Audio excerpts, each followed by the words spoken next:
Trazendo a confirmação daquilo que já era, de certo modo, presumido e que durante o dia de ontem, principalmente na manhã desta última quinta-feira, já se comentava que o laudo do Canadá estava dando como atípico para aquele caso de vaca louca lá no estado do Pará.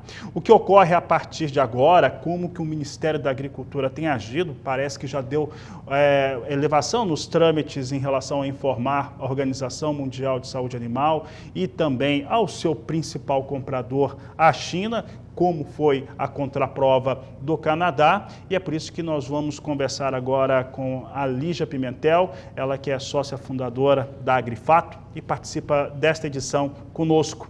Lígia, obrigado pela sua participação aqui no Agricultura BR, no canal do Boi. Lígia, foi dentro daquilo que era esperado, ainda bem.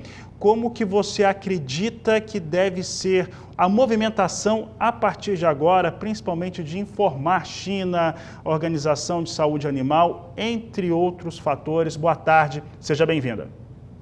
Muito boa tarde, obrigada, boa tarde a que nos assistem.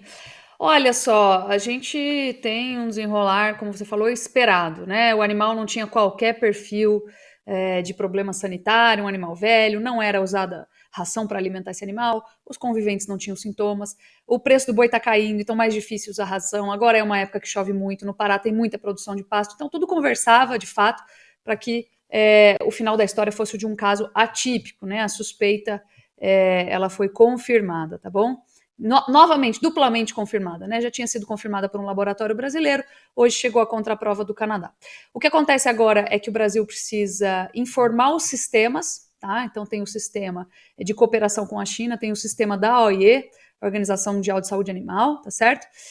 A OIE, na semana que vem, deve dar um parecer de sustentação de risco insignificante do Brasil para a vaca louca clássica, tá? Então o Brasil continua sem nunca ter tido qualquer caso de vaca louca clássica.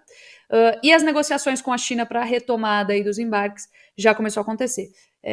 A gente leu em nota já que o Ministério está tentando uma reunião com a China, né, para alinhar essas questões, e uma videoconferência deve ser marcada, não para hoje por conta do fuso horário, mas entre segunda e terça-feira, para se discutir os próximos passos. Então a gente espera que tudo volte mais rapidamente do que aconteceu da outra vez. Obviamente, a gente não pode ser muito poliana aqui, muito inocente de acreditar que a China não vai usar, um comprador, né? Não vai usar isso como barganha para tentar baixar os preços. De toda forma, a gente entende que os estoques chineses são menores do que o acontecido em 2021. Então isso também traz uma urgência maior para que eles liberem logo e voltem a fluir aí em relação às importações de carne bovina brasileira.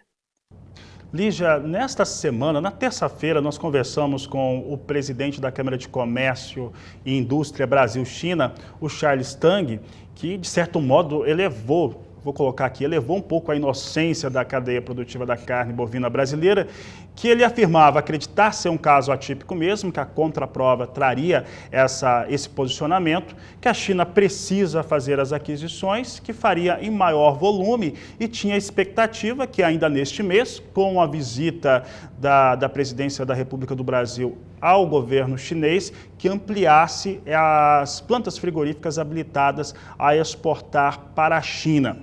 Essa estimativa, Lígia, com este cenário, ela se fortalece ou isso ainda pode ser negociado por mais tempo pós esta visita? Na verdade foi exatamente isso que eu falei, né? A gente tem agora que ver como vai se dar as próximas conversas com a China. Esperamos que seja bem menos duradouro do que em 2021, né? Se Deus quiser, inclusive. Mas o que a gente entende é que a China precisa comprar mais. Então, as próximas conversas devem se dar num nível bem positivo, né? Bem sustentado aí para o fim do problema. Ainda assim, acho que a China é um comprador e sempre tem o seu poder de barganha, assim como a gente também, tá bom? Mas eu acredito que a coisa vai se desenrolar de maneira mais rápida. E se desenrolando aí dentro de março, isso significa que nós teremos um mês e meio, né? Considerando que até o final de março isso vai se resolver, a gente vai ter um mês e meio de duração. Eu espero que seja antes. Espero que o problema dure aí mais uma semana e meia, mais ou menos, tá bom? De uma visão mais otimista de minha parte, considerando os estoques mais baixos da China em relação ao problema de 2021. Lembrando que em 2021 nós demoramos 103 dias, né, entre começo, meio e fim do problema. Foram praticamente 3 meses e pouco aí para se solucionar, para se dissolver. Hoje a gente espera um cenário menos duradouro, mais rápido, tá certo? E resolvendo ainda dentro de março, a gente tem alguma vantagem aí em relação ao ocorrido em 2021. Lembrando que 2021, além de a China ter estoques maiores, o preço do boi estava bem mais alto do que hoje, né? E o preço da tonelada exportada para a China também. Então hoje eles têm um preço mais competitivo, tá certo? O que aplaca um pouquinho essa necessidade de barganha aí pelo nosso produto. Lígia, aí você falou do preço do boi aqui no Brasil e pegando algumas informações que nós temos de mercado, nós tivemos no começo, né, assim que foi confirmado o caso, nós tivemos primeiramente uma suspensão de propostas de compra por indústrias frigoríficas ou poucas propostas. Quando elas vieram, eram mais baixas, o produtor rural, o pecuarista, ele não as aceitou, estabilizou, não teve muita movimentação, negócios, o pecuarista tem hoje uma condição um pouco melhor de pasto para manter os animais no campo, comercializando menos. A indústria deu férias, algumas plantas em férias curtas, né, de 15 dias pelas nossas apurações, enquanto que os dias de trabalho garantido no setor fabril ficaram menores. Como que deve ficar a organização desta cadeia produtiva e principalmente essa relação de compra e venda de animais para abate? Como que deve ficar essa relação a partir de agora? As plantas que são habilitadas a exportar para a China, elas estavam vendo um pagamento superior pela carne exportada em relação à carne comercializada no mercado doméstico. Então, elas estavam bem voltadas e bem interessadas em abater para exportar. A partir do momento que há o bloqueio dessa exportação, né, de novas certificações daqui para frente, essas plantas elas têm o seu resultado financeiro completamente comprometido, tá?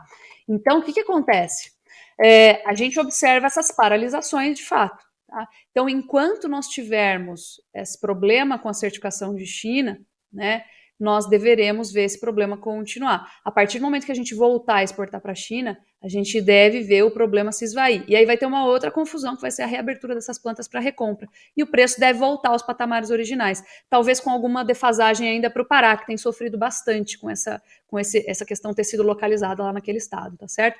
Então tudo vai voltar ao normal. Agora a gente precisa segurar o rojão, esperar a poeira baixar, vai dar tudo certo, mas a gente vai passar por essa turbulência, né? Infelizmente, a partir do momento em que China tomou uma grande proporção, uma grande representatividade dentro da formação de preços domésticos, né? E nós somos obrigados a suspender as exportações para ele, por mínima que seja a suspeita, nós temos um problema aí de volatilidade nos preços que acaba afetando toda a cadeia, né? É difícil, inclusive, para o frigorífico também se programar aí, e pior ainda para o pecuarista, tá certo? Por quê? Porque o pecuarista é que fica com a bomba na mão. Foi para ele que o preço caiu mais proporcionalmente, né? O preço do boi caiu aí, em média, no Brasil, 12%. A carne não acompanhou na mesma proporção.